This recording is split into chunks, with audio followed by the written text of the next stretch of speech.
Most of the staining that you're going to see on concrete is algae and moss, and those things can become slip hazards if they're allowed to prosper for too long.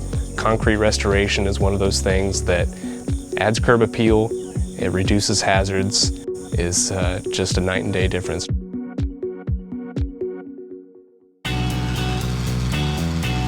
The age of the concrete can determine the cleaning process that we use. If a concrete is too fresh, if it's under 3 years of age, then we want to do a soft wash. We wouldn't want to use any high pressure on the concrete because it could cause some damage.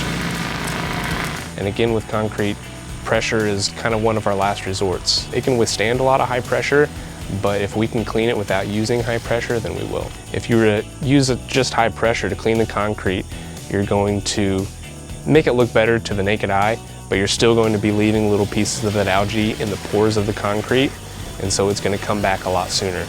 We're going to apply a solution that is going to help kill and eliminate all the algae that's causing the staining, and then we remove it, so it's going to stay cleaner longer. Concrete cleaning is something that we love to do. It's one of those things that homeowners don't necessarily think about because it happens so gradually over time, and so they don't realize how clean it can be.